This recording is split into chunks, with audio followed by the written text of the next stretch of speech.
Assalamualaikum warahmatullahi wabarakatuh. Okay, pada kali ini kita akan mempelajari tentang persediaan dan paku kimpal.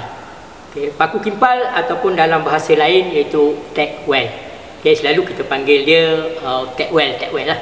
Okay. So untuk paku kimpal ataupun tack well ni, yang mana apa tujuan tack well kita lakukan ataupun kimpal paku dilakukan pada benda kerja. Okay, iaitu tujuan utama adalah untuk memegang benda kerja sementara, okay, sebelum kerja-kerja kimpalan sebenar dilakukan. Okay. So ada pelbagai kaedah lah untuk membuat kerja-kerja paku kimpal ini. Okay. So kerja-kerja paku kimpal ini memang setiap kali kita nak lakukan kerja-kerja kimpalan, paku kimpal adalah salah satu perkara yang pertama sekali dilakukan untuk mendapatkan ataupun untuk memegang benda kerja.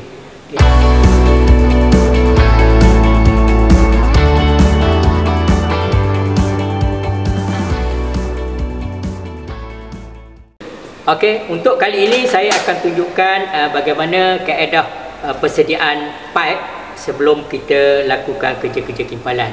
Okey, pada kali ini kita akan cek dulu pipe ini. Okay, kita cek menggunakan welding gauge, okay, yang mana kita akan tengok pada sudut rencong dia. Okay, cukup tak cukup ataupun lebih atau kurang, kita guna kaedah menggunakan kaedah welding gauge. Kita tengok sudut. Kebiasaan sudut untuk sudut rencong ini, kalau kata kita untuk mengimpal antara 30 hingga 35 darjah, okay, sudut rencong yang kita lakukan.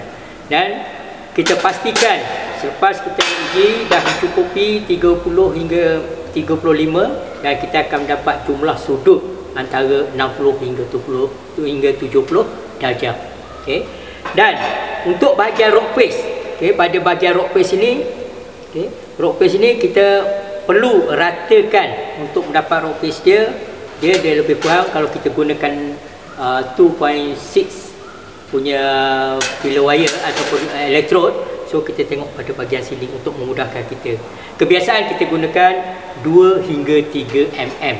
Okay, 2 hingga 3 mm untuk kita punya rock face. Okay, ini bahagian rock face ataupun dia panggil muka punca. Okay. Dan selepas kita memeriksa, okay, kedua-dua pada bahagian angle of bevel tadi ataupun sudut rencong dan rock face kita. So pipe ni kita akan dapatkan kerataan pada bahagian sini. Okay. So bila kita nampak bahagian kerataan, sekiranya ada lagi lubang-lubang ataupun dia punya gap, okay, gap pada bahagian bawah sini, so kita terpaksa kikirkan dia pada bahagian rock face, bagi dia rata dan kita akan dapat kerataan yang sama. Okay. Bila dah dapat kerataan yang sama, kita akan taruh daripada bahagian jig untuk mendapat kerataan sebelum kita limpal paku. Okay. Kita letak macam ni. Okay. So kita cari semula kedudukan yang rapat. Okay. Dan kita rasa pada bahagian bawah sini, okay, so dia keadaan yang rata. So dia tidak berlaku misalignment. Okay. Misalignment maksudnya ketinggian yang tak sekata. Okay. So bila kita dah dapat pada bahagian sini dan kita gapkan dia ataupun kita cari jarak punca. Okay. Jarak punca maksudnya pada bahagian sini kita gunakan elektrod. Okay. Pada asalnya kita gunakan elektrod, boleh ambil lah untuk elektrod 3.2. Okay. Dan kita pecahkan dia punya plug tadi. Bila pecahkan plug, so kita akan dapat dia core wire. Core wire ni adalah 3.2 mm. So sebagai guide kita bengkokkan dan dia jadi macam ni, dan kita masukkan pada bahagian tengah dia sini supaya gap kita di bawah dan di atas sama. Okay. So di atas dan di bawah sama. So kita akan kimpal paku pada ada 4 bahagian. Okay. Sebelum kimpal paku, kita pastikan kita ada sediakan satu bahan, iaitu filler core wire berdiameter 4 mm ataupun 4 mm ataupun 5 mm. So yang ini kita gunakan 4 mm. Dan kita akan masukkan pada bahagian groove tadi, pada bahagian luar tadi. Tujuan kita gunakan core wire berdiameter 5mm 4mm ni, iaitu tujuannya adalah untuk tidak merosakkan rope face kita. Apabila kita buat penetration ataupun bahagian darian penembusan pada bahagian rope face, itu adalah kata perkara yang paling penting, okey, dan dia tidak boleh dirosakkan, okey. Jadi tujuan kita tahu diameter wire ni, itulah tujuan dia adalah untuk supaya tidak merosakkan kita punya rope face dan bahagian penembusan nanti. Okey, kalau di industri memang diwajibkan gunakan kaedah yang ni. Okey, kita terpaksa gunakan support supaya tidak berlaku kerosakan pada bahagian penembusan nanti. So apabila bahagian penembusan kita tidak rosak, so jadi kita akan dapat mengimpal dengan lancar, so penembusan kita dapat tembus dengan cantik dan berterusan. Okey, untuk penjajaran paku kimpal, so yang mana kita akan buat paku kimpal pada 4 bahagian. Okey, pada 4 bahagian. Yang pertama kita akan tandakan pada bahagian pukul 6 dan pukul 12 dan pukul 3 serta pukul 9. Okey. Dan selepas itu kita akan gunakan garisan yang ada tadi, kita buat penjajaran pada bahagian atas. Okey. Supaya kita mudah untuk mengimpal lah. Okey, untuk mengimpal paku. Okey, untuk bahagian yang ketiga, so kita tengok pada bahagian sini dan kita buat garisan. Okey. Okey, untuk memudahkan kita lah. Dan satu lagi pada bahagian sini. Kita gunakan garisan lurus supaya mudah untuk kerja-kerja kimpal paku. Okay. Okay. Bila dah berlaku macam ni, so gap yang tadi kita taruhkan, okay, dan kita boleh mulakan tacking ataupun paku kimpal, okay, apabila kita dah taruh pada bahagian groove tadi.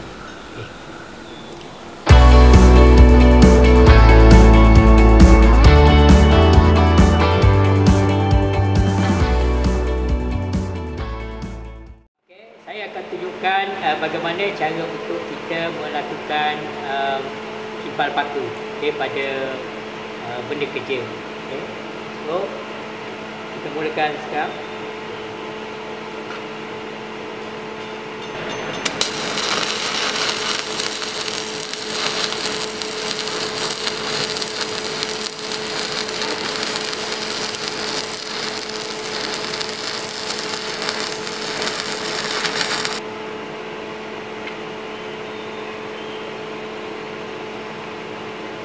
Okey, ini adalah untuk kimpal paku yang pertama, dan seterusnya kita akan pusing, kita pergi ke untuk paku kimpal yang kedua. Kita pergi pada nombor 6. Okey.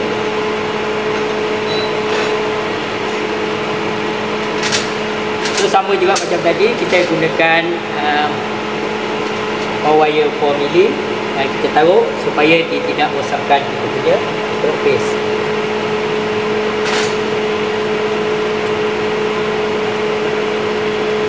Okey, kita kemudian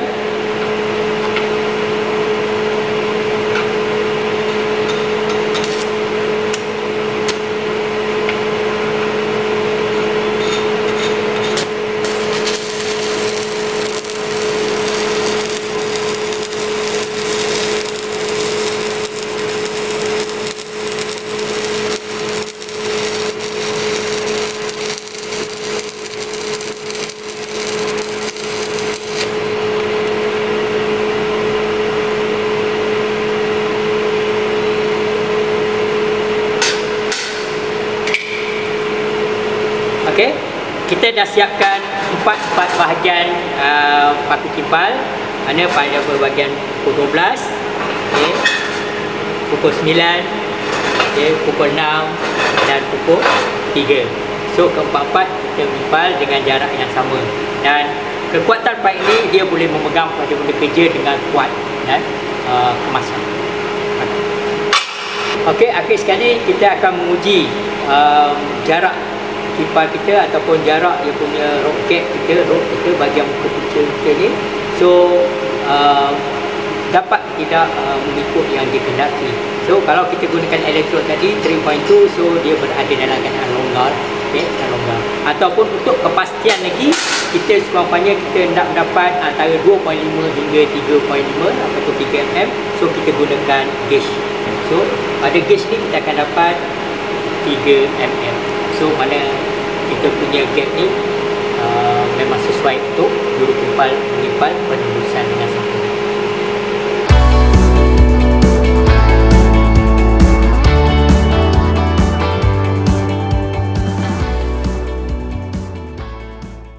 Okey, kesimpulan daripada tajuk yang kita belajar pada kali ini, yang mana persediaan dan parti timpal. Okay. So yang mana pelajar-pelajar dapat memahami kaedah macam mana cara untuk mengimpal atau untuk membuat parti timpal pada pipe. Okay. So untuk lain pertemuan kita akan masuk pada tajuk yang